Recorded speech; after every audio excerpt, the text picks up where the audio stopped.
An endless flight to a land of dangerous wildlife, sky-high UVs, and riptides, but also unique natural beauty found nowhere else on Earth. Although the flight is long, it's the promise of going from a dreary winter at Brown University to a dazzling summer in Sydney. Will the challenges of studying abroad be worth it? I'm about to find out as I board my 18-hour marathon flight from Seattle to Sydney. I sat down in my seat as the sun set early into the afternoon. Typical for Seattle, light rain was dripping down the window. After waiting in the plane line for a few minutes, I lifted off of American soil. Don't worry, it was just for 2 hours until I landed in LA. That's when the real long-haul flight would begin. I enjoyed my delicious dinner of short rib. Cheers! In what felt like a blur, I ran through the LAX airport to make it to my gate just as they were boarding. I'm so glad I only took a single carry-on with me. I was exhausted as I sat down, and I quickly fell asleep. When I woke up, I was flying over Fiji. That meant I only had a few hours left. I passed the time by watching Top Gun and playing games on my phone. There was no Wi-Fi over the ocean, so I played a lot of Tetris. Suddenly, I looked out my window and saw limestone cliffs and fluffy clouds casting shadows over the Australian bush.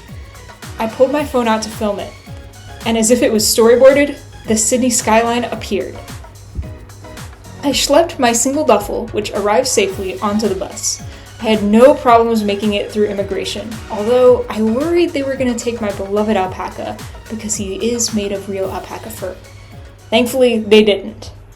An afternoon thunderstorm rolled through while I made my first meal in Sydney, a sandwich. It was all I could do just to remember all the sandwich ingredients in the store. While I was eating dinner, these giant flying foxes came up to say hi. I fell asleep at 9 p.m., which is unexpected for me.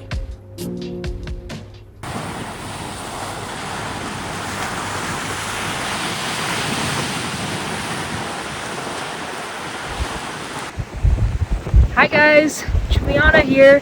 Today I did something I've never done before.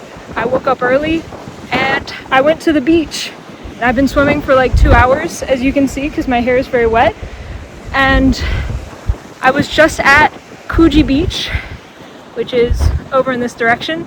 And now I'm walking along the cliffs to see if I can get to something called Clovelly Reef. So let's see if we can make it.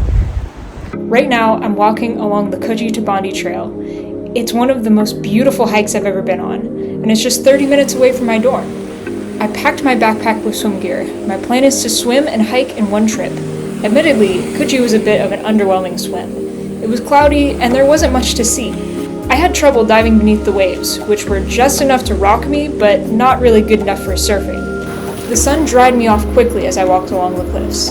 The turquoise water was just gorgeous. It was like the Outer Banks in Newport had a baby. Look at this. Ocracoke Island or New South Wales? This is Gordon's Bay. Supposedly, it has an underwater nature trail. I stopped to look at some snails, but then the waves came for my beautiful new shoes. A bit more walking, and then I was at Clovelly. It didn't look like much from the surface, but there were tons of people snorkeling. I took off my shoes and dove in. All of a sudden, I was in deep, clear water, looking down at a diverse, multi-tiered reef. There were tropical fish all around me and stingrays below me. Suddenly, I had no problem holding my breath and diving. I even met this friendly female grouper. The male is even bigger and bright blue, but I didn't see him today. I felt like I had spent the whole day outside, but it was only noon. I decided to walk back, and then I did something very American. Hey guys, I'm back in Coogee, and I'm waiting on a burger. I just dove at Clovelly Reef. It was very awesome.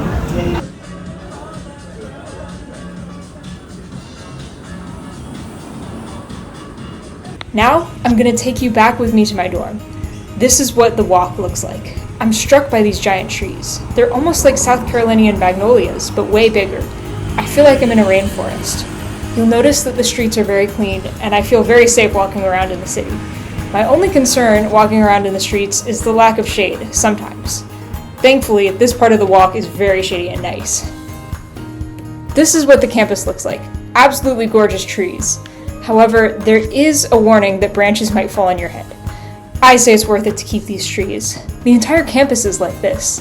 Sometimes the path even splits and goes around a giant ancient tree that was probably there before the university.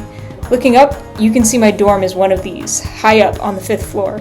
And now it's time for a dorm tour. Alright, so this is my dorm. As you can see, I've got this beautiful mangrove tree outside. And here are my sheets that I got.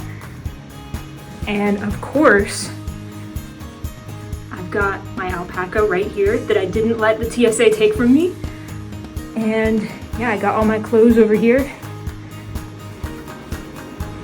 And then in here we've got our kitchen. It's very nice. We have 2 whole balconies. And we also have a bunch of stuff that the previous owners left us. And they didn't wash any of it, but there was some good stuff in there. Like, we got this kettle, we got a singular coffee cup. Yeah. Thank you so much for watching. I hope you liked my first episode, and I hope you'll come back for the next one. And as my sister requested I say, don't forget to like and subscribe.